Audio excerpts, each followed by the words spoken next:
주님이 오래 참으시는 어떤 이유, 그런 타이틀을 가지고 오늘 이렇게 말씀을 나눠보도록 이렇게 하겠습니다. 하나님과 나와의 어떤 관계, 이게 늘 어떤 관계인가를 우리가 늘 이렇게 생각을 이렇게 해보고, 나도 주님의 마음을 잘 모르고 주님도 내 마음을 잘 모를까? 아니죠. 주님은 내 마음을 너무나도 잘 알고 계시죠. 주님은 왜 나를 대해서, 우리에 대해서 오래 참으시는가? 이런 어떤 생각을 하면서 오늘 말씀을 이렇게 보게 되기를 이렇게 원합니다. 잠시 우리가 이 세상을 분별하기 위해서 이렇게 나누게 되기를 이렇게 원하는데요. 보기를 이렇게 원하는데, 중국이 지금 이게 지표 표면입니다. 지표 표면. 땅 온도가 몇 도요? 75도. 신발 신지 않으면 화상을 입을 정도의 수준 땅에. 그러니까 당연히 반려동물을 땅에 이렇게 끌고 갈 수 있어요, 없어요? 갈 수 없어요. 외출하지 말라고 공고가 나오고 있을 정도로. 몇 도요? 상상도 못하는 75도. 중국의 이 지역의 땅들이 펄펄 끓고 있다고 이야기를 이렇게 하고 이렇게 했습니다. 그러니까 지표 표면이 지금 뭐예요? 75도. 그러면 이제 그 온도, 실제 온도는 몇 도까지 올라가요? 40도가 넘어갑니다. 그러니까 땅도 펄펄 끓는 건 아니라 날씨 자체도, 지금 우리도 지금 오늘 우리가 사는 이곳만 해도 32도, 34도 막 그러잖아요. 뜨겁잖아요. 42도까지. 아주 그냥 폭염 때문에, 이 고온 때문에. 중국이 또 그렇고, 또 어디도요? 인도입니다. 당연히 더우니까 찬물로 샤워하는데 화상을 입는다는, 이게 말이 이해가 됩니까? 그만큼 뭐하다? 덥다라는 거예요. 몇 도? 요즘에 인도는 몇 도요? 50도가 넘어간다. 50도가 넘어간다. 찬물이 아닌 거죠. 살인적인 폭염이 지금 인도에도. 이집트 몇 도요? 더워서 회사도 못 갈 정도로 덥다라는 것. 기업, 학교, 교통 시스템이 감당이 어려울 정도의 온도. 몇 도? 50도. 이 시대에 지금 여기저기서요, 온도가 몇 도요? 30도만 해도 더운데 40도도 덥죠. 근데 몇 도요? 이제 생활이 안 될 정도로 50도가 여기저기서.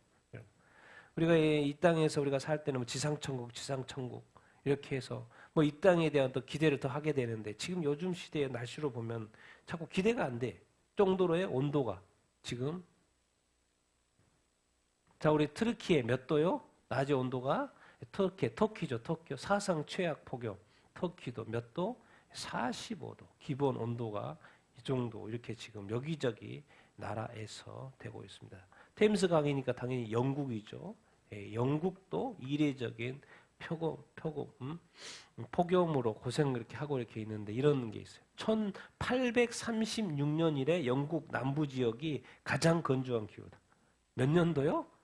1836년 이래 바짝바짝 몰락하고 있고, 여기가 지금 템즈강의 사실은 수원입니다. 수원. 근데 수원이 말라버렸어요.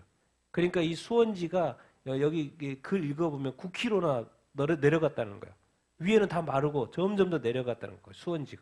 그만큼 지금 이 영국도 지금 이 폭염 때문에 다 말라가고 있다. 이런 이야기 이렇게 입니다. 그러면은 또 남미 칠레입니다. 남미 칠레 중부에 사흘 동안 3일 동안 1년치 비가 내렸어요.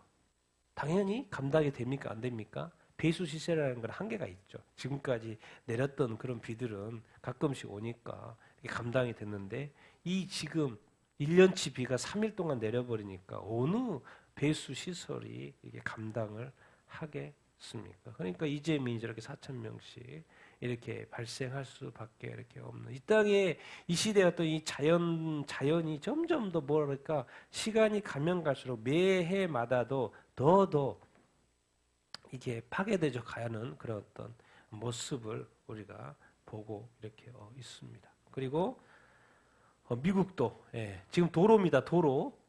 플로리다 시간당 몇 밀리요? 200mm. 플로리다요. 도로가 그냥 꽝꽝 잠긴 거죠. 이게 몇 년 만에 플로리다는, 하도 타이틀이 재밌어가지고 몇 년 만에? 재밌는 건 아니죠.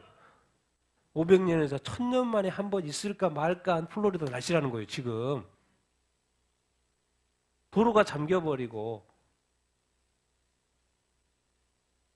이 정도의 날씨라는 거예요. 미국이 지금 뭐 토네이도부터 막 별의별 그 자연 재해를 많이 겪고 있는데 미국이 플로리다는 500년, 1000년 만에 한 번 있을까 말까 한 그 폭우가 쏟아졌다는 거예요. 이게 어마어마한 폭우가 쏟아진 것이죠. 상상이 안 되죠. 그동안에 어떤 이 플로리다에 살았던 그 좋은 자연 환경에 살았던 그건데 지금 이제는 아니라는 거예요. 이제는 아니라는 거예요. 지금 이렇게 되면 나중에는 이제 한국도 그렇죠. 한국도 지금 올 여름에 엄청 이 폭염과 이 폭염 있을 거라고 이제 예보가 이렇게 나오고 이렇게 있죠. 다른 데가 다 그런데 한국도 당연히 온도가 올라가겠죠. 그래서 올해 얼마나 한국도 이렇게 더울지 또 비가 또 많이 올지 이렇게 모르겠는데 어쨌든 전 세계의 자연이 지금 뭔가 재앙 수준으로 이 폭염과 폭우가 이렇게 쏟아지고 있는 이것들이 도대체 왜 그러지? 그러면 자꾸 이게 뭔가 그럼 내년에는 더 좋아지겠지 이런 생각이 안 들죠. 내년에는 더 나빠질 확률이 이렇게 생각이 이렇게 되니까 뭔가 자연의 어떤 이 하나님이 세우신 질서가 뭔가 무너져 가고 있고 이미 뭔가 재앙 수준으로 지금 이렇게 날씨가 지금 더워지고 있는 모습, 비가 많이 오고 이렇게 있는 어떤 모습 우리가 지금 보게 됩니다. 그리고 이제 우간다의 사이비 종교 이야기가 있더라고요. 예수 믿는 삼남배.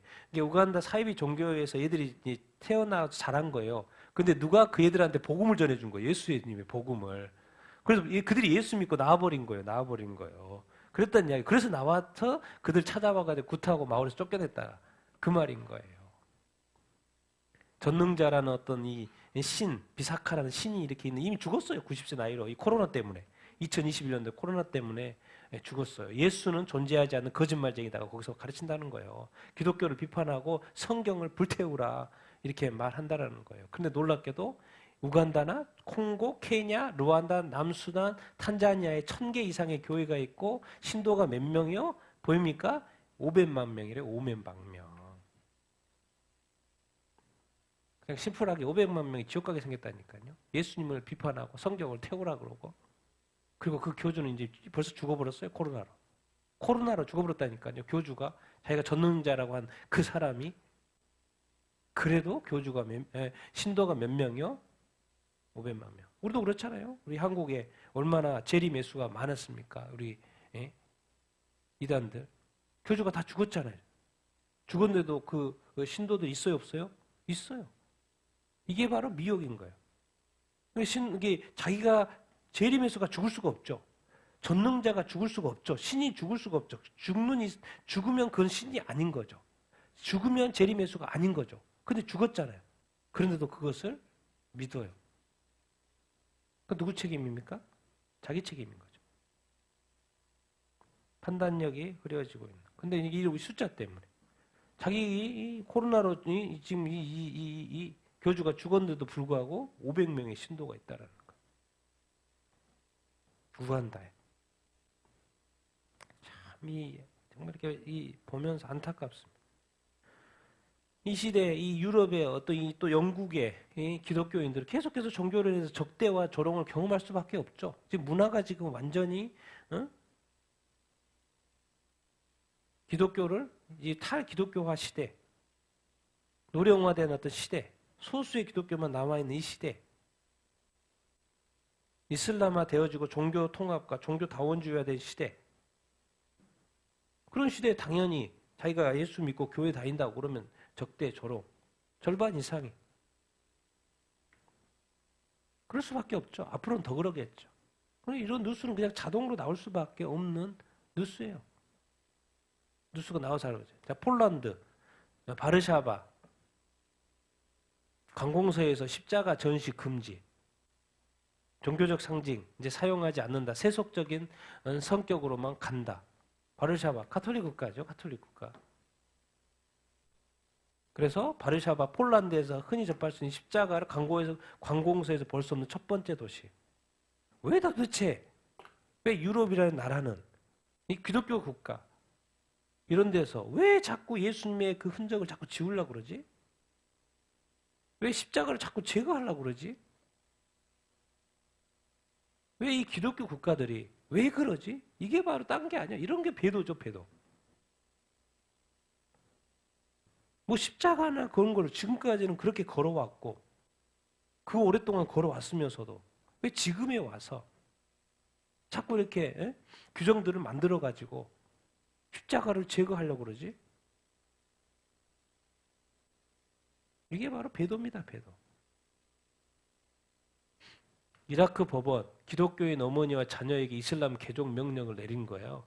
이게 뭐냐면 이제 우리 이혼을 한 거죠. 엄마가 이혼을 이렇게 했는데 이렇게 재혼을 했는데 그 남자가 종교가 뭔 거예요?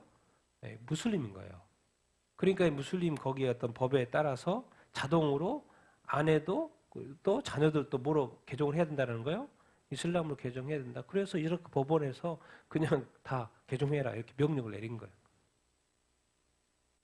여기서 이제 결혼을 잘못한 거죠. 그러니까 만약에 기독교인이면 기독교인하고 하든지 아니면 안 하든지 그렇게 하면 자기 믿음도 지키고 자녀들도 믿음도 지키는데 이게 이런 문화 속에서 무슬림하고 결혼하다 보니까 이런 어떤 법원의 판단이 이렇게 나올 수 있는 것을 어떻게 보면 본인 실수죠.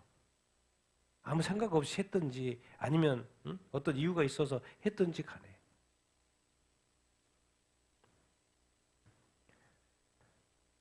이제 중국의 찬송가에는 이제 뭐가 들어가 있어요? 새 찬송가에는 뭐가 들어가 있어요? 예, 공산당 찬양하는 내용이 들어가 있어요. 새 찬송가에. 교회는 놔두고 막 그 건물 십자가는 다 내리고 삼자교회 이런데 교회 그러니까 이제 중국 교회는 이제 뭐만 남아 있는 거지? 가정교회만 남아 있는 거지. 그리고 삼자교회 고가에서 인정하는 그 교회는 무슨 찬송가를 써야 돼요? 새 찬송가를 써야 돼요. 그럼 새 찬송가 내용에 뭐가 첨가돼 있어요? 중공산당을 찬양하는 체제를 찬양하는 찬송이 들어가 있어요. 늘 감시당하고 참 놀랍습니다. 어떻게 이럴 수 있지? 어떻게 이럴 수 있지? 어떻게 이럴 수 있지? 당연히 하나님을 안 믿으니까 이 체제 때문에 공산주의 이것 때문에 그런다고 하지만은 이 기독교라는 이 종교를 완전히 공산주의 기독교로 만들어 가고 있는 어떤 이 과정. 근데 영적인 관점에서 핍박인 거죠. 교회가 핍박을 받는 것이죠. 그러면도 많은 사람들이 지금 가정교회로 고생하면서 그 믿음을 지켜가고 있는 이런 어떤 중국 기독교인들에 대해서 정말 이렇게 기도해야 되겠죠. 놀랍지 않습니까? 어떻게 이렇게 성경도 바꾸지? 중국은 그러잖아요. 성경도 바꾸고, 뭣도 바뀌어? 찬송가도 바꾸고, 다 바꿔버려요. 순수한 그 어떤 내용들이 이게 다 지금 희석화되고 있는 거죠. 정말 상상도 못할. 호주 종교 지도자들이 종교 차별 법안, 종교 자유 후퇴. 자꾸 이제 이 종교, 이렇게 학교가 이제 기독교 학교고 기독교 법인이면 당연히 기독교 교사를 뽑아야 되고 기독교 직원을 뽑아야 되고 그렇지 않습니까? 그래서 당연히 기독교 법인이고 학교니까는 기독교를 가르쳐야죠. 그런데 왜 그러냐는 거예요. 차별 아니에요? 왜 기독교인 교사만 뽑고 왜 기독교인 직원만 뽑고 왜 기독교만 가르치냐는 거죠. 그 차별 아니에요? 이게 자꾸 이렇게 호주 사람들 그렇게 생각한다는 거예요. 그러니까 오히려 반발하는 거예요. 호주의 종교 지도자들이. 아니 이게 지금 종교 차별법만 만들면 우리 종교가 기독교가 이게 후퇴한다 그 말인 거예요 지금. 왜 이 사람들의 이 사고가 이 기독교인들의 기독교 국가의 이 사고가 기독교로 말하면 하나님 예수님을 믿어가지고 하나님을 믿어가지고 그렇게 축복받던 이 선진국의 이 기독교 국가들이 어느 순간 이 지도자들조차도 이 하나님 다 빠지고 예수님도 다 빠지고 성경도 머릿속에 다 빠지고 그 믿음도 다 사라지고 있는 종교조차도 있는 기독교조차도 있는 기독교 학교조차도 차별이라는 이름으로 말미암아 법안을 자꾸 만들려고 그러고 그리고 그 교회를 그 기독교 학교를 없이 하려고 그러고 믿음을 없이 하려고 하는지 정말 어떻게 이럴 수 있지? 이 세상이 그래서 제가 늘 하는 말이 지금은 뭔가 교회가 핍박받을 수 있는 탈기독교화 시대, 탈교회 시대. 교회가 이제 핍박을 받을 수밖에 없는. 자, 이렇게 가면은 진짜 이제 이 각 나라별에 이 제대로 믿는 그리스도인이 소수밖에 남을 수밖에 없어요. 이 정도가 이렇게 가면. 왜? 법들이 막 바뀌어 버리니까. 네팔도 이제 대마초를 재배하고 계속해서 나라들이 그래 대마초를 활용하고 있죠. 의료용 소비로 51년 만에, 지금까지는 51년 동안 안 했는데 51년 만에 이제 허용한다라는 거예요. 계속해서 지금 나라들이 대마초를 허용하고 있어요. 그러니까 이건 이제 우리가 지금 우리 입장에서 마약이죠. 근데 나라들이 지금 계속해서 이런 것들을 허용하면 사람들이 쉽게 이 대마초 마약을 접근할 수 있고 합법적이 되다 보니까 사람들이 또 마약에 중독될 거 아닙니까? 이게 뭔가 사람이 사람답게 살 수 있도록 지금까지는 다 이렇게 좋지 않은 것은 법으로 막아줬는데 이제는 뭐 이상하게 이 시대 한꺼번에 여기저기 나라에서 그것을 다 풀어주고 있어요, 지금. 교회는 핍박받고 뭐요? 사람들에게 더 마약을 즐길 수 있도록 왜? 지금도 마약에 사람들이 취해 있는데 이제 그것이 합법화되면은 그렇지 않습니까? 어떻게 이렇게 그럴 수 있지? 그러니까 미국의 저명한 기독교 변증가인 보디바우컨 목사가 정말 이 만연한 성적인 이 죄악, 심판의 징후다. 그렇지만 복음에는 여전히 희망이 이렇게 있다. 그래서 교회는 기독교 신자들은 하나님께 부흥을 간구를 해야 되는데 부흥은 간구하되 무엇에 대비해야 된다? 환란을 대비해야 된다. 이 교회에 대한 이 성도에 대한 어떤 믿음에 대한 환란이 올 거라고 대놓고 이야기하는 거예요. 기독교의 조명한 변증가, 미국의 조명한 변증가. 전에도 이제 신문에 이제 자주 나오는 분입니다. 워낙 유명한 분이셔서 또 말하는 거예요. 이거는 심판의 징후. 미국의 이런 타락상 전 세계에 이런 거 보니까 이 심판의 징후고 하나님이 심판하실 거고 그러다 보니까 성경에 예언되어 있는 그 환란 그런 것들이 이제 올 건데 그것에 대해서 대비해야 된다고 좀 대놓고 지금 이렇게 이야기를 하고 이렇게 있습니다. 그런 것 중에 여러분 한 가지의 어떤 징조. 자, 이번에 유럽 의회 선거가 4일 동안 이렇게 있었습니다. 근데 유럽 의회 선거가 이제 중도 우파가 이제 다 1위를 이렇게 한 것이지요. 그것을 이제 이렇게 표로 보면 유럽 의회는 총 720석의 그 자리가 이렇게 있습니다. 제가 빨간 표시를 이렇게 했죠. 이 이 노란 것이 중도입니다. 중도. 그리고 이 파란 것이 중도 우파입니다. 이게 이제 제일 많죠. EPP 당이 유럽 국민당이. 그리고 이 파란 게 뭐냐면 강경 우파입니다. 이게 강경 우파.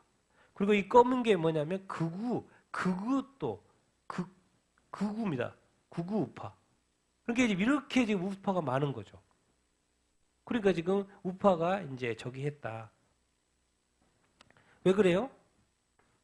지금까지 너무 유럽이 지금 난민도 들어오고 그러니까 뭐 나라마다 지금 어떻게 되고 이 치안이 안보가 다 무너지고 나라마다 다 무너진 거예요.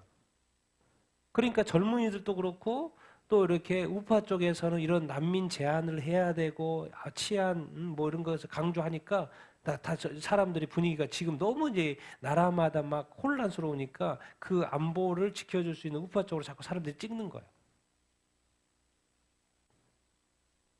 그래서 이번에 우파가 완전히 거의 많이 없게 됐죠. 그래서 프랑스 마크롱 대통령이 이렇게 나온 그 르네상스 당, 프랑스가 망했어요. 그래서 이번에 마크롱이 속한 이 당이 중도 성향의 르네상스 당이 망했어요. 그래가지고 지금 총선 치른 지 2년밖에 안 됐는데 대통령이 고유 권한이 있어요. 다시 조기 총선. 원래 5년 하자 5년이거든요. 이 하원이 5년이에요. 577명 뽑는. 그런데 이번에 프랑스도 우파가 이렇게 1등한 거예요. 그러니까 자기 입장에서 자기 당은 얼마 안 돼. 그러니까 이게 앞으로 3년이 대통령 임기가 남아 있는데 이거 당을 이렇게 나라를 이끌어가는데 쉬울까 안 쉬울까요? 쉽지 않죠. 그러니까는 2년밖에 지금 이 하원이 안 됐는데 대통령의 고유 권한이 있어요. 고유 권한으로 그냥 우리 조기 총선. 왜? 앞으로 3년 나중에 되면 사실 이 흐름으로 가면 완전히 깨갱깽이 될 확률이 높죠. 그러니까 지금이라도 어떻게든 해가지고 조기 총선해가지고 뭔가 저기를 확보하려고 하고 자기 지위를 확보하고 자기가 또 뭘 해가는데 운영해 가는 데 있어서의 어떤 뭔가 좀 이렇게 이니셔티브를 좀 이득을 얻기 위해서 그냥 2년밖에 안 됐는데 다시 이번 달 말하고 7월 초에 두 번에 걸쳐서 조기 총선을 이렇게 해요. 자기도 지금 이렇게 위협을 느끼는 거죠. 이렇게 가다가는 이렇게 국정 운영이라든가 자기 어떤 영향력이 이렇게 작아질 수밖에 이렇게 없으니까. 그래서 이게 프랑스 정부가 이번에 어쨌든 유럽 선거에서 아주 망했어요. 그래서 마크롱 대통령이 지금 뭔가 지금 유럽 의회에서도 자기가 힘을 쓰고 뭔가 좀 이렇게 이번에 러시아와 우크라이나의 전쟁에서도 뭔가 이렇게 주도적으로 하고 있는데 이번에 선거에서는 좀 그쪽 자기 당이 져가지고 아주 그냥 어쨌든 조기 총선까지 치른다 이런 이야기. 여러분 지금 나토에서는 우크라이나에 대해서 계속해서 연 59조 지원 추진을 지금 이렇게 하고 있습니다. 그러니까 지금 이 말이 뭔 말입니까? 나토가 계속해서 이렇게 우크라이나를 지원하면 지금 러시아와의 어떤 전쟁이 계속 어떻게 된단 말이에요? 계속 길어진다는 이야기예요. 왜? 계속 이렇게 우크라이나를 지원하지 않으면 이게 러시아가 계속해서 이렇게 승리해 갈 수 있을 텐데 계속해서 막 이제 지원을 하다 보니까 러시아도 이렇게 밀리죠. 그래서 러시아도 지금 이게 군인들이 부족하니까 어떻게 돼요? 제수들 보내고 이번에 또 제수 이야기 나오잖아요. 이게 어마어마한 사람이 지금 전쟁에서 죽고 있고 그리고 또 인력이 또 부족하니까 또 막 죄수까지 끌어다가 지금 전장에 지금 보내고 이렇게 있고 일종의 총알 바지죠. 죄수가 어떻게 뭘 하겠어요. 잠깐 연습하고 훈련하고 갈 텐데 그만큼 사람도 많이 죽는다는 이야기고 또 군인도 많이 이렇게 없으니까 계속 그렇게 해요. 그런데 또 나토가 또 우크라이나를 계속 이렇게 지원을 해. 그러면 이거 딱 봐도 전쟁이 길어지겠어. 이게 어떻게 될 거지 앞으로 이 전쟁이. 그래 나토군에는 또 이렇게 미국이 있어요. 그럼 요즘에 미국이 또 이렇게 나토를 또 지원을 해. 그래서 유럽도 그렇고 미국도 그렇고 이제는 러시아 본토도 타격할 수 있도록 허용도 해줘. 그러니까 최초로 이제 본토도 타격했죠. 그러니까 러시아 입장에서는 뭐요? 위기감을 느끼죠. 본토까지 타격을 받으니까. 그러니까 시위하는 거죠. 러시아야 태평양에서 쭉 가면 미국이고 그 밑에 쿠바. 러시아하고 친한 어떤 쿠바에 뭘 보낸 거예요? 핵 잠수함하고 호위함을 이렇게 보낸 거야. 시위하는 거죠, 일종의. 훈련한다고 그러놓고. 어디까지? 어디에? 미국에 탐. 왜 그러겠습니까?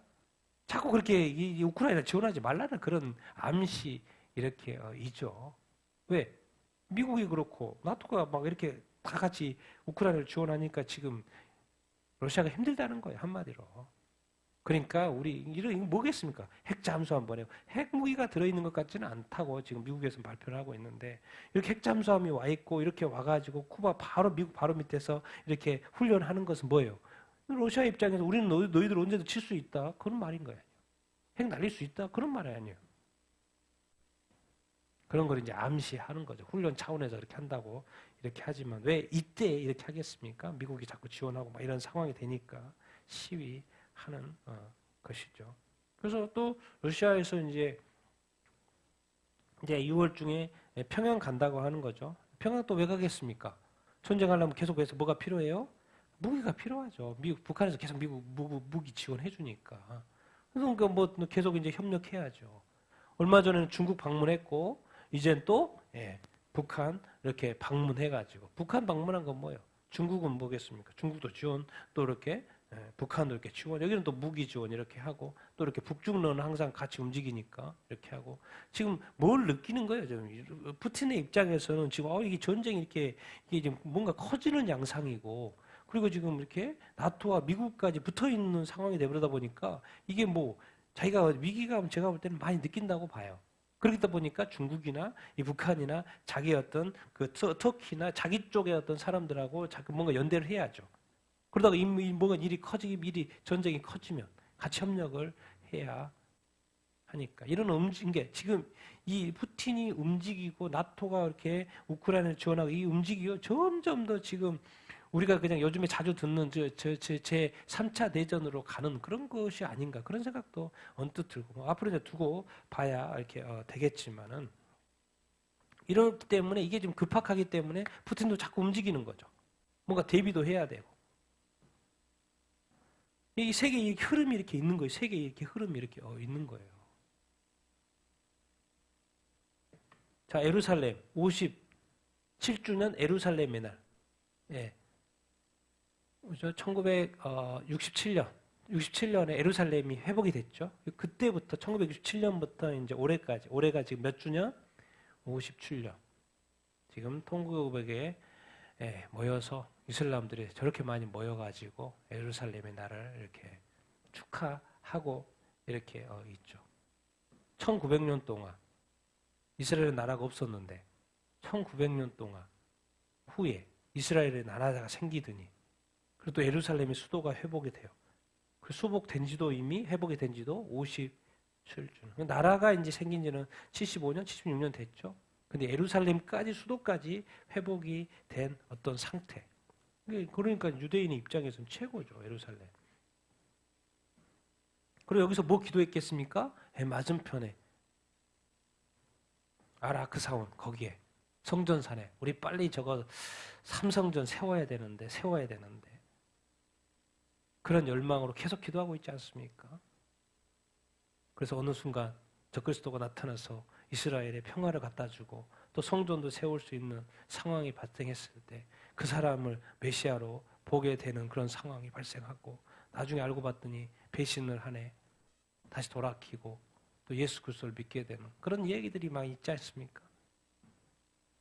벌써 예루살렘이 회복된 지 57주년이 됐다.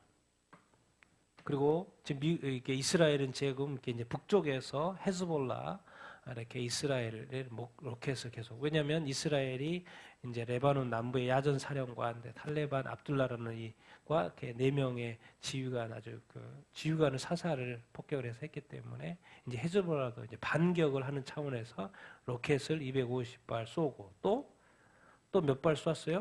40발 또 이렇게 쏘고 계속해서 이제 반격 이렇게 하고 이렇게 있고 그러니까 지금 이스라엘도 지금 자꾸 전선이 이렇게 커지고 있는 어떤 상황이 이렇게 있고 이제 헤즈볼라와 거의 뭐 전면전까지 가냐 안 가냐라는 어떤 그런 어떤 상황. 사실 이제 네탄야후가 좀 이렇게 위기였는데 이것 때문에 또 살았죠. 인질 4명을 이렇게 구출을 해가지고 대낮에 구출해가지고 많은 연습을 했다고 하죠. 이 구출하기 위해서 병사들은 자기들이 뭔 훈련인지도 모르고 훈련을 하라고 그러니까 열심히 했고 그래서 투입됐는데 알고 봤더니 인질구출 작전이었다. 완전 보안. 이거는 새 나가면 안 되는 거기 때문에 군인들이 훈련을 시키는데 훈련을 하잖아요. 뭐 훈련인지도 알려주고 계속 훈련시킨 거예요. 그래서 훈련하고 그리고 누구한테 알려주지도 않아요. 자기만 몇 사람만 극비리 알고 있고 그 시간이 돼서 알고 봤더니 뭐요? 인질구출 작전이었다는 것을 나중에 알게 된 거예요. 그래서 결국 4명을 구출해 오는 그런 어떤 상황이 이렇게 발생했어요. 그래서 이제 네탄야후가 사실 막 정치적으로 위기에 몰리다가 이번에 이것 때문에 다시 한번 살게 된 거죠. 이렇게 된 거죠. 그리고 이제 대부분 이스라엘 사람들은 어쨌든 하마스는 격퇴해야 된다 그런 관점이라고 이렇게 해요. 어쨌든 뭐 이렇게 바이든이 어쨌든 뭐 또 이렇게 휴전안을 내 가지고 막 하는데 지금 휴전 그 협상은 잘 이렇게 안 되고 어쨌든 인질 구출을 이렇게 해야 되는 방향으로 계속 가는 거 같고요. 어쨌든 유럽도 지금 전선이 확대될 조짐. 그리고 지금 이스라엘도 계속해서 전선이 확대될 조짐. 그러니까 뭔가 지금 유럽 땅에 이 전쟁이 뭔가 지금 이렇게 예사롭지 않은 어떤 상황으로 지금 가고 있는 상황이 이렇게 입니다. 우리 한국도 잠깐 이렇게 보면은 생산지 25%가 50대, 60대 나이 이제 들었다는 거죠. 근데 20대는 대부분이 누구요? 외국인, 다 외국인. 이제 제조업 공장에 가면 이제 대부분이 외국인. 젊은 사람들. 그러니 외국인들을 이게 젊은이들이 공장에 안 오기 때문에 한국 청년은 안 오기 때문에 외국인들을 들어올 수밖에 없는 상황. 그러니까 나중에는요 시간 지나면 이제 이 생산직의 공장에 뭐죠 관리자도 누가 될 거예요? 외국인 될 판이에요 이제. 그런 데도 있어요 이미. 좀 규모가 이렇게 작은 데는. 그러니까 이주민들이 많이 외국인 노동자들이 많이 들어온다는 그런 이야기 이렇게 이거 참 새로운 목사님이 자꾸 이런 시도 어떤 목사님 이런 시도를 해요. 어? 예배 오면 얼마 준다고요? 예, 3만 원 준다고 이렇게 홍보를 해 이미 나왔네 이렇게 했어요. 수령자 모집한다고. 전에는 한 10,000원 준다고 이렇게 했는데 이번에는 전에는 그래서 막 성도가 30명이었는데 100명으로 금방 늘었다고 해요. 그래서 이번에는 이제 몇만 원 준다고 이제 은퇴를 하시고 서로 새로운 어떤 교단을 하나 만들어가지고 또 교회를 하시면서 이제 이번에는 3만 원. 그래서 교회가 부흥하면 몇만 원까지 100만 원까지 주겠다. 뭐 출산비, 결혼자금, 막 냉난방, 이사비 이런 게 해가지고 100만 원까지 주겠다. 사람들은 혹하죠. 진짜 교회 가면 돈 줘요? 왜 준다는 거예요? 일단 3만 원 주겠다라는 거예요. 그래서 이제 단어를 붙이기는 이제 배당금 교회 그렇게 했는데 이제 교회는 이제 뭐 목사님의 또 생각은 또 이렇게 막 돈을 막 나누고 돕고 막 이런 어떤 분위기로 이렇게 말을 하셔요. 말을 이렇게 하시는데 사람들의 입장에서 돈 보고 올 수밖에 없는 어떤 상황. 그래서 이제 이런 기사가 전에 했었는데 이번에 또 이제 3만 원으로 올려가지고 매주마다 3만 원이니까 이제 사람들은 또 돈이 받고 싶은 사람은 또 오겠죠. 이런 것을 우리가 또 어떻게 봐야 하는 건가? 진짜 많은 시도들이 이렇게 있는데 이런 기사가 이렇게 국민일보에서 다루고 있더라고요. 그리고 요즘 뉴스 맨날 기독교 신문에 크게 나오고 있는 게 바로 김천대학교 기독교 대학입니다. 근데 재정난이에요. 재정난. 이제 지방대다 보니까 그러니까 뭐요? 교직원도 문제고 월급도 줄 수 없고 또 학생도 안 들어오고 그러니까 이게 어디로 넘어가 버린 거예요? 기쁜소식 선거에 구원파 쪽으로 넘어갔어요. 그래서 거기에 사람들이 이사를 8명이나 세운 거예요. 기독교 대학이 이제 교회에서 보통 구원파로 이렇게 이단으로 분류하는 그쪽으로 넘어간 거죠. 이 시대가 그래요. 교직원이 왜? 뭐가 없으니까? 돈이 없으니까. 직원들이 월급을 못 받으니까. 그러니까 200억을 또 투자해주고 지원해주고 또 직원들 계속 그대로 일할 수 있도록 해주고 그럼 없는 학생 어떻게 해요? 보니까 또 이렇게 기쁘시고 성교에 무슨 중학교도 있고 고등학교가 있더라고요. 그 학생들도 데려온다는 거예요. 또 어떤 학원 같은 데 있더라고요. 거기에서 애들 데려온다는 거예요. 그럼 결국 김천대학교는 누구 애들로 많이 채워져요? 그냥 기쁜 성교의 아이들로 자동으로 많이 채워져요. 그래서 학교는 돌아가겠죠. 그럼 자동으로 어떻게 되겠어요? 그야말로 이 구원파 대학교가 될 수밖에 없죠. 기독교 교회가. 시대가 이렇습니다. 교회가 학생들이 줄고 그러니까 당연히 재정난에 켜더이고 근데 이상하게 이단은 돈이 많아요. 200억도 투입하고 그러니까 교회 이런 대학교라도 기독교 대학이라도 이건 뭐 직원들 다 잘려야 되는 입장이잖아요. 그러니까 일을 해야 되고 돈을 벌 수 있는 상황이 발생하니까 또 이단이어도 오케이. 그러니까 되는 이 상황. 참 이게 참 어려운 상황입니다. 어려운 상황이에요. 지금의 현실입니다. 지금의 현실 이 나라에 우리 대한민국에 일어나고 있는 현실. 그럼 앞으로 이 기독교 대학들이 겪게 될 현실 얼마나 많은 기독교 대학이 있습니까? 근데 이상하게 이단들은 뭐 사업도 많이 하고 돈도 많잖아요. 점점 더 이런 일들이 일어나겠죠. 참 이런 뉴스 참 이렇게 그래요. 감리교 목회자 130명이 성소수자 축복하는 이동환 목사 출교. 지금 감리교에서 회의를 해가지고 출교 명령을 내렸죠. 그리고 재판을 했어요.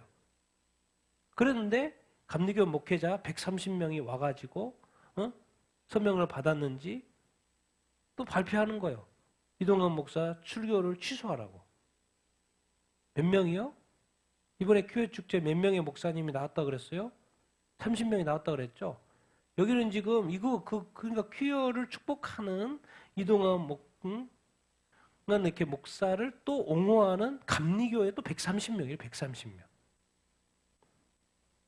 목사님들이 다 사역을 하는지, 각 자기 교회가 있는지, 담임 목사인지 부목사인지 내가 그건 알지 못하는데 제가 이글 때문에 그래요. 지난 3월에 이게 출교를 시켰죠. 근데 이런 표현을 써요. 감리교회의 영적인 정체성, 그리스도의 거룩한 성체. 아니, 영적인 정체성을 생각을 하면 출교하는 게 맞죠. 그리스도의 거룩을 생각하면 출교하는 게 맞죠. 그런데 재판부에 이 감리교 재판부에 회개하래요. 출교시킨 것을 회개하고 출교 판결을 취소하라는 거예요. 그러면서 성소수자에 대한 혐오와 차별이 한국교회를 휩쓸고 있다. 어떤 선택이 성경의 가르침에 부합하고 교회의 선교에 도움이 되는지 한번 토론해보자는 거예요. 이분들의 목회자의 마인드입니다. 그리고 이런 마인드를 가지고 목회를 하죠. 설교를 하고. 몇 명이요? 지금 감리교에서만 몇 명? 여기서 또 찬송하는 사람이. 그래서 우리는 언뜻 생각하기에 저 목사님만, 이 목사님만 출교됐구나 이렇게 생각하는데 알고 봤더니 뒤에 지금 몇 명이나 있는 거예요? 똑같이 생각하는 130명이 있다는 거 이번에 드러난 거죠. 무섭습니다. 우리 한국교회가요, 내적으로 겉으로만 이 차별금지법에 어쨌든 이 국회법을 통과해야 되니까 이게 미뤄지고 있죠. 교회 내에서는 이미 정말 많은 일들이, 신학교 내에서는 이미 많은 일들이 일어나고 있어요. 미국이 교회들이 배도한다, UMC가 배도한다, 여기저기 이렇게 하고 있는데 이미 한국도 이미 교회 내에는, 교단 내에는 많은 어떤 배도와 같은 일들이 일어나고 있는 현실에 있다는 것을 우리가 정말 이렇게 인지를 해야 합니다. 어떻게 여기서 그리스도의 거룩함을 우리가 왜 이것을 반대합니까? 우리가 그 성소자들을 차별하고 싶어서 하는 것도 아니고 혐오하는 것도 아니고 성경이 성서의 가르침에 부합한 것이 뭡니까? 그것을 하나님이 죄라고 여겼기 때문에 우리가 그렇게 할 뿐이지 않습니까? 그런데 성서를 가지고 한번 이야기해보자는 거예요. 영적인 전체성, 감리교의 영적 전체성을 좀 한번 생각해보자는 거예요. 그리스도의 거룩에 대해서 한번, 이거 마녀사냥 아니냐? 반대로 생각하지는 않는지.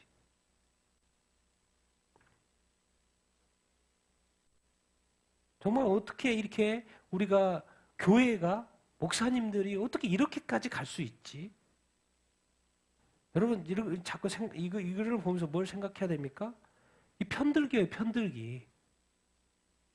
하나님을 편들고 성경을 편드는 사람은 점점 줄어가고, 내 사람, 내 친구, 내 동기, 내 교단, 내 목사, 우리 목사만 챙기는 거예요. 하나님은 저리 가고, 성경은 저리 가고,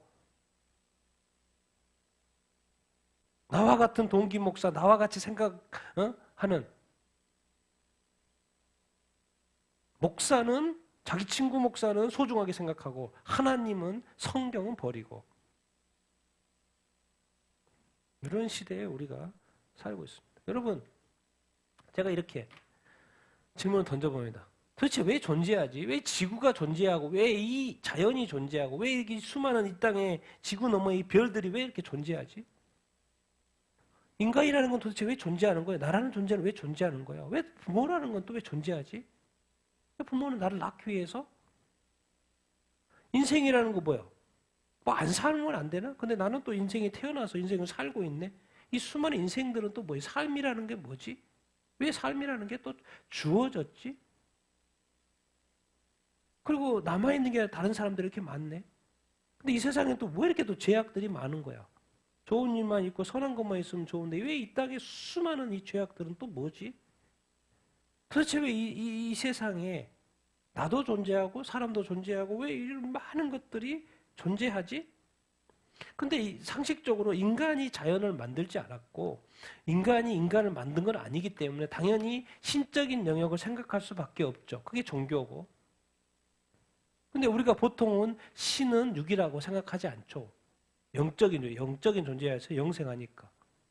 아, 그러면 이제 우리가 생각하게 될 것은 종교들 보니까 신들 보니까 다 창조의 신이 있어요. 그러니까 다 천지 만물을 다 창조했다고 그 창조의 신이 창조했다고 인간도 창조했고 이 땅의 어떤 질서와 원리와 법칙들을 다 창조했다고 각 종교의 창조의 신이 말을 하죠. 그런데 여기서 자꾸 이제 생각을 해보면 만약에 이 창조한 신이 진짜 신이면 그거를 우리가 이제 신앙생활을 해요.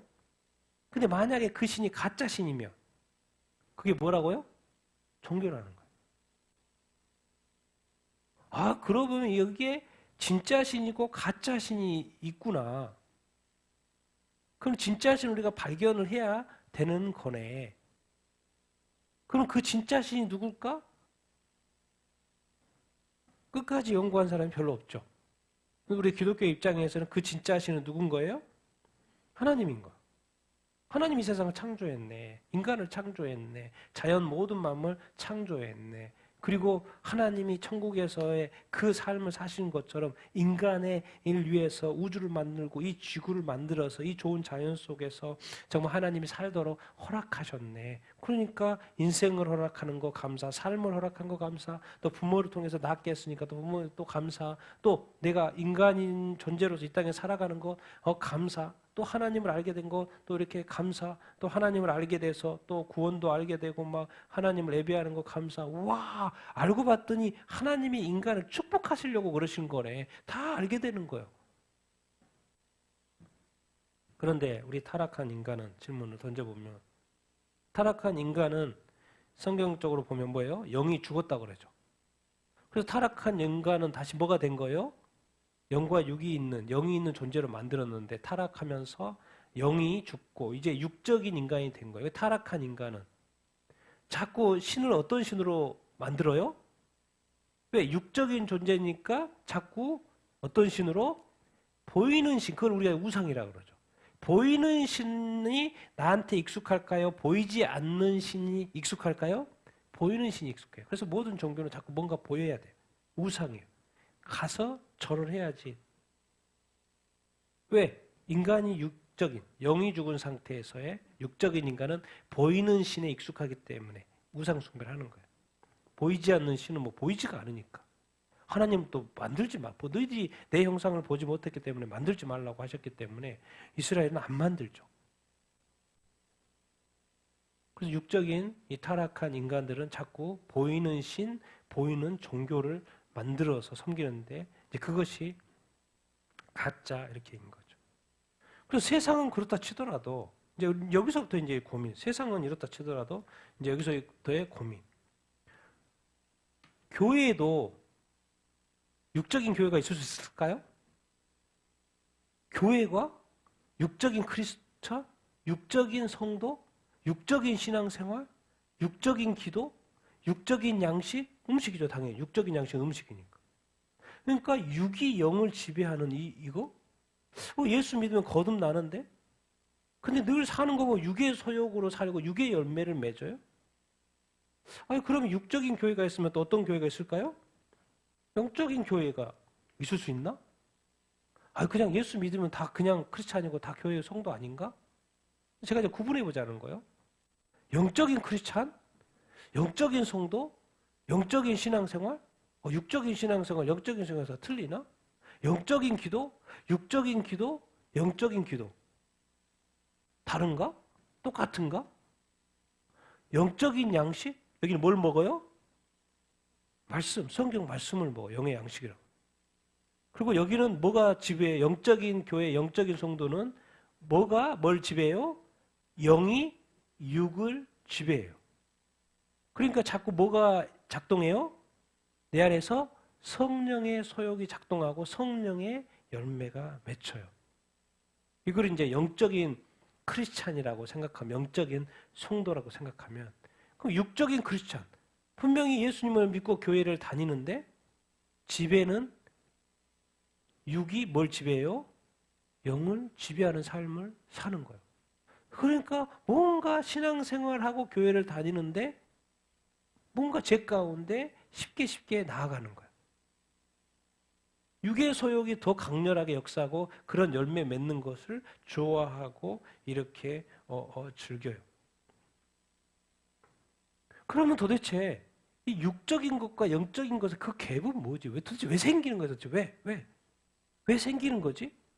그냥 똑같아야 되는 거 아닌가? 그냥 예수 믿으면 다 그리스도인인 거 아닌가? 근데 이 삶을 보면 완전히 이렇게 틀려지죠. 아무리 봐도 육적인 그리스도인인 것 같아. 어떤 분은 딱 봐도 어떤 영적인 그리스도인인 것 같아. 근데 도대체 왜 이 갭이 생기지? 고민해 볼 필요가 이렇게 있죠. 왜 이렇게 다를 수 있지? 뭐 때문에? 고민을 해보면서 생각이 되는 게 이 영적인 갭을 메울 수 있는 것이 바로 이게 양육. 그래서 같이 한번 읽어보겠습니다. 시작. 그러므로 너희는 가서 모든 민족을 제자로 삼아 아버지와 아들과 성령의 이름으로 세례를 베풀고 내가 너에게 분부한 모든 것을 가르쳐 지키게 하라. 보혜사 곧 성령 그가 너에게 모든 것을 가르치고 내가 너에게 말한 모든 것을 생각나게 하리라. 우리가 다 하나님의 아들을 믿는 것과 아는 일에 하나가 되어 온전한 사람을 이루어 그리스도의 장성한 분량이 충만한 데까지 이르리니 이는 우리가 이제부터 어린 아이와 되지 아니하고 사람의 속임수와 간사한 유혹에 빠져 온갖 결의 풍조에 밀려 요동하지 않게 하려 함이라. 그래서 이제 제가 이런 영적인 갭, 왜 이런 갭들이 생기는가 생각해 봤더니 이제 이렇게 정리가 이렇게 되는 것이 예수님도 사실 모든 민족으로 가서 예수님 제자를 삼으라고 하는데 뭘 주고 첫 번째? 세례를 주고. 우리는 다 예수님 믿으면서 세례를 받죠. 근데 반드시 하신 말씀이 있어요. 내가 너에게 분부한 모든 것, 이 성경 말씀을 뭐 해라? 가르쳐라. 양육해라. 그래서 뭐 하게끔 해라? 지키게 해라. 그러니까 1차적으로 가르쳐야 된다는 거죠. 이게 양육이죠. 성령이 왜 오지? 성령이 와서 하실 일이 뭐지? 예수님이 말씀하셔요. 그가 너희에게 모든 것을 뭐 할 것이다? 가르쳐 줄 것이고 특별히 또 내가 너에게 말한 3년 동안 거하면서 제자들과 함께해서 얼마나 많은 말들을 쏟아냈습니까? 내가 너에게 말한 모든 것을 뭐 하게 할 것이다? 생각날 거다. 아직 영적으로 열리지가 않아가지고 예수님이 말해도 알아듣지 못하는 말들이 너무나도 많았어요. 그래서 이제 성령이 오면서부터 이제 오순절날 성령이 오면서부터 그것들이 다 깨달아졌죠. 그래서 온전한 그리스도의 삶, 제자의 삶을 살았죠. 그러니까 성령이 오셔가지고도 가르치고 생각나게 하시네. 그러면서 하나님의 아들을 믿는 것, 아는 것, 믿어야죠, 알아야죠. 온전한 사람, 부족한데 온전한 사람? 그리고 이래서 뭘 이야기하고 있어요? 그리스도의 무슨 분량? 장성한 분량. 우리 수준이 아닌 그리스도의 분량. 장성한 분량, 성숙, 성장. 그곳까지 충만한 데까지 이르기를 원해야 한다? 그러니까 우리가 이제부터 뭐가 되면 안 된다는 거예요? 어린아이가 되면 안 된다는 거예요. 어린아이가 여기서 어떤 의미겠습니까? 영적인 어린아이가 된다는 거예요. 여기서 말하면 앞에 말로 하면 육적인 크리스찬. 육이 영을 지배하는 상태. 그러니까 자꾸 육의 소욕으로 살아가는 어떤 상태. 그게 바로 영적인 어린아이와 상태. 근데 성경은 영적인 어린아이가 뭐 하지 말라? 되지 말아라. 왜? 영적인 어린아이의 상태가 왜 안 좋냐면 사람의 속임수 또 간사한 유혹에 뭐 한다? 빠진다는 거예요. 그러니까 온갖 세상에 좋은 어떤 풍조, 문화, 세상의 어떤 뭐 여러 좋은 것들에게 뭐요? 흔들리고 요동할 수밖에 없다는 거예요. 왜? 어린아이가 분별이 없는 것처럼. 그래서 이 영적인 갭을 왜 생기나? 우리가 이 말씀으로 먹어서 그래서 뭐해서 뭐 하지 않았기 때문에 잘하지 않았기 때문에. 그러니까 이 성경적인 세계관이 우리한테 없으니까. 성경적인 가치관, 세계관, 결혼관, 성경적인 이런 어떤 관점이 이 성경의 가르침을 받아 있어야 되는데 설교를 듣고 또 기독교 서적을 읽고 성경을 끊임없이 이렇게 보면서 큐티하고 묵상하고 통독하면서 이 성경적인 관점을 가지고 또 배우면서 양육을 통해서 배우면서 그것을 가져야 되는데 알고 봤더니 그 과정을 잘 알아다 보니까 여전히 영적 무슨 상태? 아이 상태. 그러니까 이런 사람들의 속임수 간사한요. 그래서 이 시대에 많은 교회와 성도들이 이 시대에 많은 어떤 타락에 대해서 분별합니까? 못합니까? 분별이 안 돼요. 그러니까 좋은 것이 좋은 것인 것처럼 막 따라가는 거예요.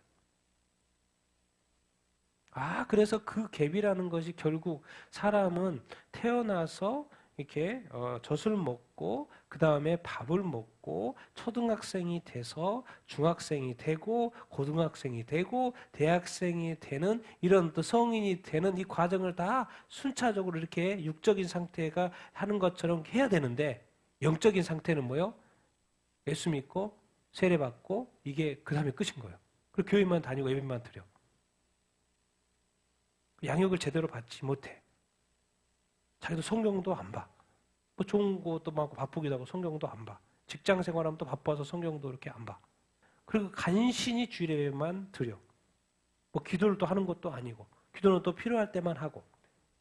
왜? 그게 바로 필요한 것을 위해서 자기에게 필요한 것을 위해서 자기 유익을 구하는 것이 바로 육적인 기도입니다. 영적인 기도는 아니죠. 영적인 기도를 보겠습니까? 2차적으로 하나님을 위해서 구하죠. 그러면 영적인 기도를 왜 합니까? 그럼 하나님을 위해서 그럼 나를 위해서 구하지 않아요? 하나님 뭐라 그랬습니까? 네가 나를 위해서 구하면 내가 너의 필요한 모든 것을 채워준다. 안 채워준단 말이에요. 다 채워준다는 거예요. 순서 우선순위를 바꿔놨죠. 하나님이 채워준다는 거예요. 네가 구하지 않아도 내가 다 알아. 내가 채워줄 거야. 근데 너가 내가 원하는 거 너한테 원하는 거 네가 내가 원하는 걸 해주기를 바래. 그 말인 거예요. 그래서 그래야지 하나님의 나라도 이루어지고 또 하나님 또 채워주니까 니도 윈 나도 윈 그 말인 거예요 지금. 하나님은 그렇게 하는 작동의 원리가 있고 이게 영의 기도, 영의 사람, 영의 어떤 삶의 방식, 영의 기도 방식인 거죠. 무엇을 구해야 되는지 아는 거죠. 그러니까 우리가 늘 기도해야 될 것은 뭐예요? 방향이 내가 구하기 전에 이미 하나님 모든 것을 알고 있어요. 내 필요한 것을 이미 다 알고 있어요. 그래서 때로는 이런 생각도 들어요. 하나님이 너 그거 말고 좀 이것 좀 구해라고 하는데도 그게 들려요? 안 들려요? 안 들려죠. 왜? 항상 우리는 급하고 중요한 것이 내 것이니까. 뭔가 내 것이 해결돼야지 그 다음 단계로 가요. 빨리 이 습관을 버려야 되는데 이 육적인 그런데 결국 그렇지 영적인 아이 상태는 백날 해봤자 소용이 없죠. 빨리 성장하고 성숙해야 되고 말씀을 보면서 성령이 좀 깨닫게 해줘야 되고 이렇게 그러죠. 그러니까 교회가 이게 이제 여기저기 전 세계 복음화가 되고 그래서 이상해요 이거. 하나님은 예수님은 모든 민족에게 복음이 전해지면 끝이 온다고 이렇게 말씀하셨어요. 이렇게 말해줬으면 얼마나 좋았을까요? 모든 교회에게 복음이 전해지고 말씀이 잘 가르쳐져 가지고 모든 교회와 성도들이 성장하고 성숙해 가지고 아주 무르익었을 때 예수 끝이 온다 그렇게 말했으면 얼마나 좋을까요? 딴 거 없어요. 근데 예수님 딱 잘라 말해서 그냥 모든 민족에게 복음이 전해지면 끝 그렇게 말했어요. 그러니까 지금 우리가 이 시대를 바라보면서 이제 오늘 이제 우리가 지금 베드로후서 큐티의 이제 본문 마지막 본문이죠. 이제 3장으로 끝나니까 이 말씀 한번 보도록 하겠습니다. 같이 읽겠습니다. 시작. 그러나 주의 날이 도둑같이 오리니 그날에는 하늘이 큰 소리로 떠나가고 물질이 뜨거운 불에 풀어지고 땅과 그 중에 있는 모든 일이 드러나리로다. 너희가 어떠한 사람이 되어야 마땅하냐? 거룩한 행실과 경건함으로 하나님의 날이 임하기를 바라보고 간절히 사모하라.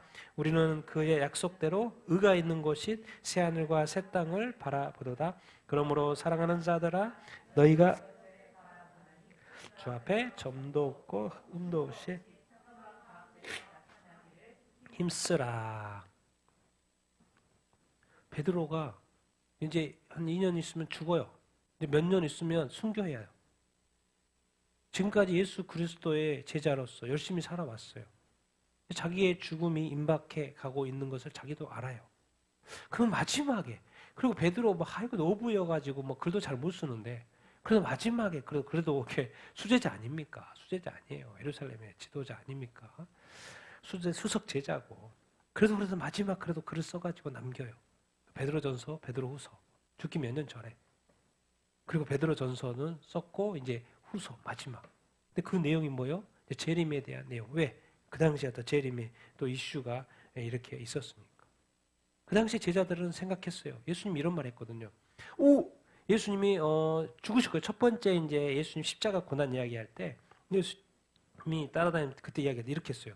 내가 이제 죽을 거야. 그리고 3일 만에 부활할 거야. 그렇지. 그리고 나서 뭔 말을 했냐면 자기가 재림할 거라고 이야기를 해요. 무슨 말이냐면 여기 서 있잖아. 여기 서 있는 사람들 중에서 내가 하나님이 권능 가운데 인자가 오는 것을 볼 거야. 그렇게 했단 말이에요. 그리고 여기 서 있는 사람이 본단 말이야. 그러니까 그 당시에 이제 사람들의 인식 속에 예수님은 승천한 것까지 봤잖아요. 근데 예수님이 말했단 말이에요. 여기 서 있는 사람이라는 건 살아있는 사람이잖아요. 그러니까 이 세대야 뭐 한 30년? 30년 살아가는 이 세대? 우리가 서 있는 세대? 그러면 그 당시에 그래 사람들이 생각했다가 주님이 그렇게 분명히 말했으니까. 그러니까 예수님 이제 승천한 지도 20년, 30년 돼가네? 그러니까 이제 곧 온다, 안 온다?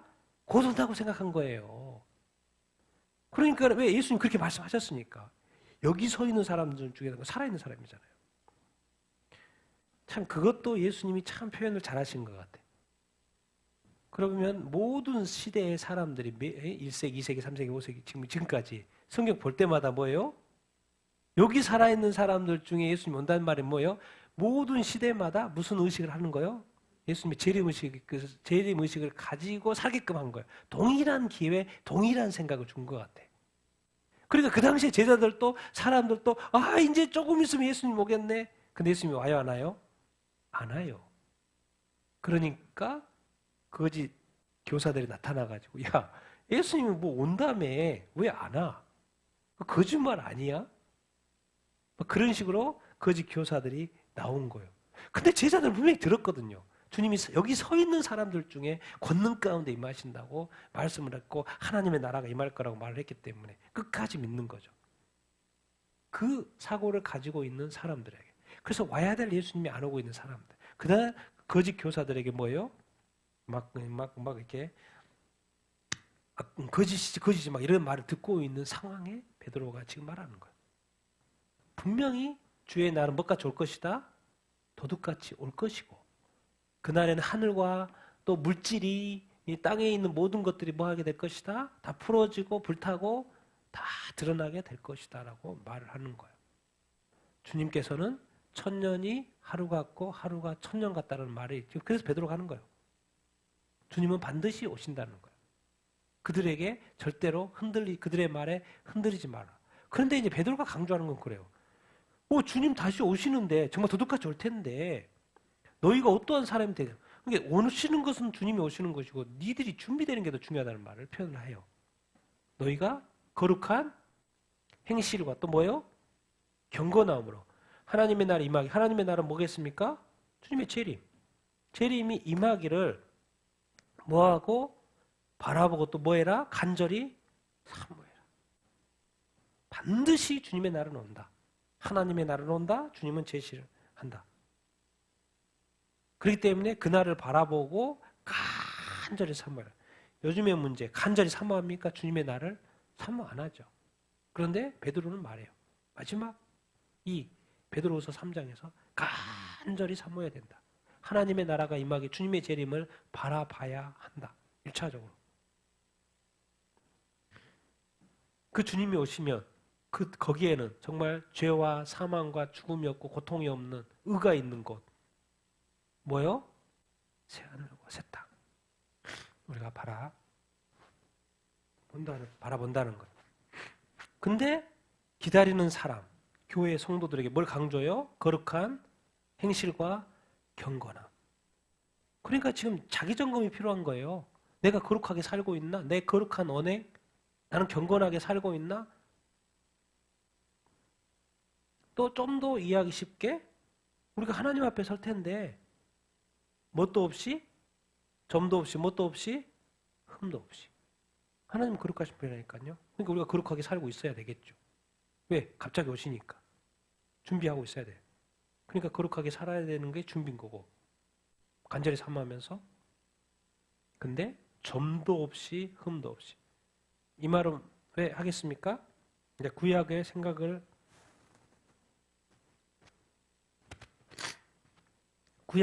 하면 뭐예요? 하나님한테 제사를 지냈는데 양의 제사를 동물 제사를 지냈는데 점이 있고 흠이 있으면 돼요, 안 돼요? 안 되죠. 절대로 안 됩니다. 그건 제사의 제물이 안 돼요. 허락이 안 됩니다. 그런데 그리스도인 교회와 성도가 점도 있이 흠도 있이 주님을 맞이하려고 그런다? 말이 안 된다는 거예요. 그런데 요즘의 교회가 지금 점도 있이 흠도 있이 주님을 맞이하려고 하는 거예요. 거룩함이 없이 경건함이 없이 말이 안 되는 거죠. 구약의 제사장이 다 커터합니다. 이거 점 있네? 이거 흠 있네? 하나도 이스라엘 제사 중에서 점도 없이 흠도 없이 드리는 제사라는 것은 없어요. 근데 요즘에 교회와 성도들의 마인드, 죄가 있어도 회개하지 않아. 점도 있어도 회개하지 않아. 그냥 막 드려. 그냥 대놓고 예배 드렸으면 주님 받아야죠. 하나님 받아야죠. 목사님 제 가운데 설교하면서 설교 잘했고 은혜 받았다고요? 목사님 지금 무슨 죄 가운데 있는데? 점도 없이 점도 있이 흠도 있이 설교하고 점도 있이 죄 있으면서 예배드리고 구약엔 그건 있을 수가 없습니다. 그래서 이 로마서 12장 1, 2절 이렇게 말씀하죠. 같이 읽겠습니다. 시작. 그러므로 형제들아 너희 몸을 하나님이 기뻐하시는 거룩한 산 제물로 드리라. 이는 너희가 들을 영적 예배니라. 너희는 이 세대를 본받지 말고 하나님의 선하시고 기뻐하시고 온전하신 뜻이 무엇인지 분별하도록 하라. 여기 또 무슨 단어가 있어요? 이제 로마서 1장부터 11장까지 이론을 말하고 이제 실질적으로 어떻게 살아야 되는지를 말하면서 너희 몸을 하나님이 기뻐하시는 무슨 몸? 무슨 제물? 거룩한 거. 거룩한 것만 받는다니까요. 점도 있고 흠이 있는 거 받질 않으세요, 하나님은. 그러니까 죄 가운데 네가 예배 드리기 전에 죄 가운데 있냐? 빨리 화해하고 와서 들어. 그렇지 않으면 나 안 받아. 그거 말씀해 주고 있잖아요. 그러니까 반드시 주일날 예배하러 왔으면 뭐부터 해야 돼요? 돌이켜서 회개할 것이 있나 생각해 봐야 돼요. 그래서 회개를 해야 된다니까요. 해결하고 예배를 드려야지 그냥 아무 생각 없이 먹고 아무 생각 없이 찬양 시작하니까 따라하고 또 끝났으니까 가고 그렇게 하면 안 돼요. 거룩한 산 제물로 드려야 된다고. 너희 몸을 하나님이 선하시고 기뻐하신 거. 이 세대 뭐요? 이 세대가 이 세상이잖아. 이 세상의 문화, 이 세상의 어떤 요즘 같은 경우는 뭐 이 동성의 어떤 문화, 죄 그조차도 교회가 용납하면서 예배를 드리는 거, 이 세대를 분명히 뭐 하지 말고 본받지 말라고 그랬잖아요. 근데 우리는 본받으면서 같이 두 개를 다 하려고 그런 거예요. 이스라엘 백성이 구약시대에 하나님도 섬기면서 우상도 섬기면서 하나님을 예배하니까 하나님이 심판했죠. 우리 시대의 교회가 배도독 하면서 하나님을 매주마다 교회 가서 예배 드리네. 생각과 사고와 모든 것은 제 가운데 있으면서도 하나님 받아요, 안 받아요? 안 받는다니까요. 점도 없이 흠도 없이. 하나님의 거룩한 완벽한 거룩이에요. 우리는 대충 하면서 왜 자꾸 하나님한테 내밀면서 받으라고 그러냐. 하나님 안 받는다니까요. 성경이 계속해서 거룩함을 이야기하고 있습니다. 우리 마지막 같이 읽겠습니다. 시작. 또 우리 주의 오래 참으심이 구원이 될 줄로 여기라. 또 사도 바울의 그 모든 편지에도 이런 일에 관하여 말하였으되 그 중에 알기 어려운 것이 더러 있으니 무식한 자들과 굳세지 못한 자들이 다른 성경과 같이 그것도 억지로 풀다가 스스로 멸망에 이르느니라. 그러므로 사랑하는 자들아 너희가 이것을 미리 알았은즉 모범한 자들의 미혹에 이끌려 너희가 굳센 데서 떨어질까 삼가라. 오직 우리 주 그리스도 은혜와 그를 아는 지식에서 자라가라. 아멘. 참 이 단어를 지금 이제 마지막으로 베드로가 쓰고 있어요. 주님께서 오래 참으신다는 거예요. 지금 당장은 많은 사람들이 그럽니다. 지금 이제 주님이 이 시대가 딱 보니까 언제 와도 그냥 와도 될 상황인 거예요, 지금. 성경에서 예언하는 그 시대. 근데 왜 안 오시지? 왜 안 오시지? 왜 안 오시지? 그런 사람들이 있어요. 안 오시는 이유가 있다고 하는 거예요. 가르쳐줘요. 오래 참으시는 거예요. 뭐 하려고? 구원이 될 거라는 거예요. 왜요? 교회와 성도가 준비됐다 안 됐다? 안 됐다는 거예요. 심지어 많은 그리스도인들이 주님의 재림을 기다리면서 준비하지 않은 상태에서 자꾸 기다려요. 말이 안 된다는 거예요. 왜 주님의 오래 참음에 대해서 뭔 이단을 쓰고 있을까요? 의미심장한 거예요. 구원. 하나님은 모든 사람을 구원하기를 원하시는데 주님은 막상 가려고 하니까 뭐가요? 교회와 성도가 준비가 안 된 사람들이 너무나도 많은 거예요. 그러니까 자꾸 지연. 사도 바울도 베드로가 쓰는 거죠. 자기 편지에. 사도 바울도 편지에 이런 일, 주님의 재림에 대해서 이야기를 했는데 그게 좀 어려워 이게. 그러니까 이 무식한 자들과의 굳세지 못한다. 그 당시 영지주의자, 율법주의자, 이성주의자들 자기네들이 마음대로 막 다른 성경처럼 막 풀어보려고 그래. 억지로 풀어봐. 근데 잘못 푸는 거죠. 이성적으로 풀고 영지주의적으로 풀고 뭐 율법주의적으로 막 푸니까 이게 풀어집니까? 스스로 멸망은. 그런데 사랑하는 자들아 너희가 이것을 미리 알았으니까 미리 알려줬는데 잘 이해를 못할 수도 이렇게 있잖아요. 그런데 이 무법한 자들의 미혹이 있다는 거예요. 이 거짓 교사들. 그 재림에 대해서 주님 오신다고 그러는데 조롱하는 그런 사람들. 심지어 요즘에 목사님조차도 뭐 재림에 대해서 이야기 안 하잖아요. 소망하지도 않아요. 그러나 또 이 반대로 이단이라든가 이단은 또 뭐 이미 왔대 재림에 있어서. 이 거짓 교사들이 이 무법한 자들이라 그들의 뭐가 있다는 거예요? 미혹, 이단으로 미혹하고 또 재림을 소망 갖지 못하게 하고. 여러분 왜 1992년도에 다미성 교회가 그런 어떤 휴거 사건이 있었을까요? 왜 그랬을까요? 영적인 관점에서 해석을 해보면 우리 대한민국과 앞으로 1992년이잖아요. 몇십 년 후에 대한민국 사회가 어떻게 될지라는 것을 막이는 알죠. 그러니까 미리 뭐 한 거예요? 손을 쓴 거예요. 대한민국 그 교회와 성도들이 뭘 소망하지 않게? 휴거를 소망하지 않도록. 여러분 사탄의 깊은 것을 압니까? 우리는 한치 앞을 모르지만 악한 마귀는 그러니까 지금 한국 교회는 뭐 이야기하면 1992년 휴거 종말 이단 뭐예요 지금? 목사님들의 마인드가 어디에 따라가요? 마귀의 술수에 따라가고 있는 거예요. 그 깊은 걸 아냐고요. 지금 여기저기서 다 그렇게 말을 해도 듣지를 않아요. 왜? 목사님 자체가 깨어있지 않으니까 성도가 당연히 안 깨어있겠죠. 왜? 주님은 더 아직 기다리고 있는데 이게 다 뭐가 관련되어 있으니까? 구원하고 관련이 되어 있으니까. 자, 이 무법한 자들의 미혹, 이끌려 너희가 굳센 데서 뭘 하지 말아야 된다? 떨어지지 말아야 된다. 그들의 유혹에 넘어가면 안 돼. 주님은 반드시 오셔. 주님의 때 도둑같이 오실 거야. 잘못 풀어서도 안 되고 억지로 풀어서도 안 되고 막 풀어서도 안 되고. 이 예언의 문제는 많은 어떤 이론이 있지 않습니까? 학설이 있지 않습니까? 그렇다고 해서 안 오시는 게 아니야.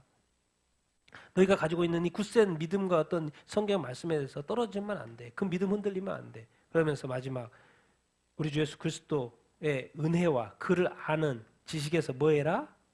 계속 자라가라는 거예요. 좀 자라야지 좀 이해도 하고 알게도 되고 그러지.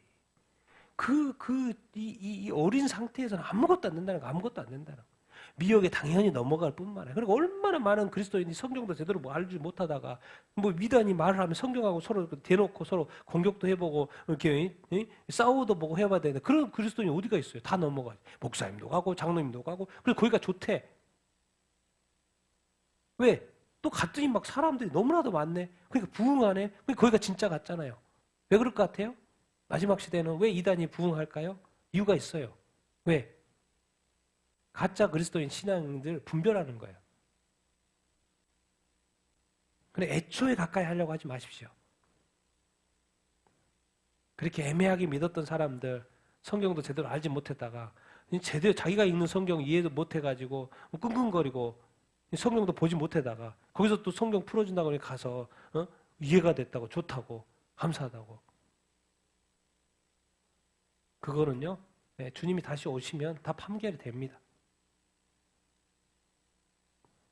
그래서 좀 자라야 돼. 성숙해야 돼. 성장해야 돼. 좀 성화돼야 돼. 그 성경에서 하는 말이야. 베드로의 마지막 말이야. 애기 상태에서는 안 돼. 미혹에 넘어 떨어지면 안 되는데 제발 좀 영이 좀 육을 지배할 수 있도록 해야 돼. 거룩한 삶을 살아야 돼. 정말 간절히 좀 주님의 오심을 좀 사모하면서 살아야 돼. 우리가 거할 곳은 그 하나님이 약속하신 그 의가 있는 곳 새하늘과 새 땅이야. 늘 바라보면서 살아, 이 땅에서 살 때. 근데 우리가 그런 소망 없이 이 땅에만 소망 가지고 살면은 당연히 거룩한 산 제물로서의 삶을 살 수가 없고 무식한 자들과 굳세지 못한 자들이 무법한 자들의 미혹에 넘어갈 수밖에 없죠. 그래서 오늘 왜 우리가 어떻게 영적인 그리스도인의 삶을 살 수 있을까? 좀 성숙하고 성장하고 정말 하나님의 말씀으로 자라야 된다. 양육돼야 돼. 그래서 여러분 늘 끊임없이 계속해서 하나님의 말씀 보게 되기를 예수님의 이름으로 축원드립니다. 그리고 성경도 보고 기독교 좀 서역도 보고 또 좋은 강의 있으면 좀 이렇게 듣기도 하고 설교도 잘 들으시고 그리고 계속해서 말씀을 떠나시면 안 돼요. 그래서 말씀 안에 자라나면 돼요. 그래서 이제 이게 성령님이 계시고 우리의 영이 어느 정도 크잖아요. 그럼 많은 것을 이해하게 됩니다. 많은 거 정말 이해하게 돼요. 성경 말씀도 연결되는 것도 이렇게 이해도 연결도 시켜지고 구약과 신약의 연결도 되고 다니엘과 요한계시록과 또 뭐 이런 예언서도요. 지금 역사서만큼이나 아주 쉬워져요. 역사서는 사실이니까 이런데 예언서 늘 어렵잖아요. 그런데 이런 것들이 다 이렇게 이해가 된다니까요. 왜? 다 성령이 쓰신 거 아닙니까? 근데 그분이 우리 안에 있고 성령의 감동 감화 쓰신 하나님의 말씀. 그러니까 지금의 문제는 알고 봤더니 교회 내에 성령이 역사가 부족한 거예요. 성령의 인도하심, 충만하심이 부족한 거예요. 마귀가 그 30년 전에 휘저었던 그 사건을 가지고 그것을 교회에 적용하고 있으니 그런 마인드로 살고 있으니 성경으로 뚫고 성경으로 이기고 이 시대를 분별하면서 그렇게 해야죠. 그래서 너무나도 이렇게 요즘에는 안타까워. 제가 왜 이렇게 금요일날 이렇게 이런 뉴스를 보면서 깨어나라는 거죠. 깨어난 거 있습니까? 저도 이 수많은 수십 개의 뉴스를 국내 해외 뉴스를 이렇게 보면서 찾는 이유가 있는 거 아니에요. 딴 거 없어요. 이 시대의 좀 흐름 좀 보면서 좀 깨어나자라는 거예요. 왜? 주님 제대로 좀 믿어보자는 거예요. 살자는 거죠. 살자는 거죠. 왜? 미혹들이 있을 거라고 주님께서 말씀하고 있어요. 그래서 우리의 성장과 성숙이 아주 중요하다는 것을 기억하게 되길 바랍니다. 주님이 지금까지도 우리를 기다리신 이유가 있다는 거예요. 우리를 살리려고. 우리가 거룩한 존재, 거룩한 삶을 살도록 지금 살면서 준비하라는 것이죠. 그리고 어느 날 주님은 또 그렇게 때가 되면 오시지 않겠습니까? 우리 같이 한번 오늘 말씀 이렇게 생각을 하면서 같이 한번 이렇게 기도 이렇게 하십시다. 정말 이렇게 주님은 우리를 얼마나 사랑하시고 우리 또 구원하셨지 않겠습니까? 구원하셨고 우리 예수님도 이 땅에서 사셨고 그리고 우리로 하여금 살게끔 하고 계시지 않습니까? 그런데 이 땅의 죄악 세상에 우리를 구원하셔서 어디로 초대하시는 거예요? 거룩으로 초대하는 거예요. 이 세상과 구별된 삶으로 초대 이렇게 하셨습니다. 그것은 바로 뭐냐면 육이 지배하는 이 세상에서 다시 영적으로 거듭나서 우리의 영이 우리 육을 지배하는 삶을 살도록 성령이 내 영을 지배해 줘야 되는 것처럼 그렇죠? 우리의 영이 또 깨어서 우리의 육을 지배하고 절제시킬 수 있는 그런 삶을 그것이 또 경건으로 이어지고 행실, 언행으로 이어지는 삶으로 초대하고 있는 것이 아닙니까? 주님은 주님의 때에 알고 오실 거 아니겠습니까? 근데 나는 오실 때 내가 준비되어 있어야 한다라는 것을 오늘 사도 베드로는 마지막으로 우리에게 가르쳐 주고 이렇게 있습니다.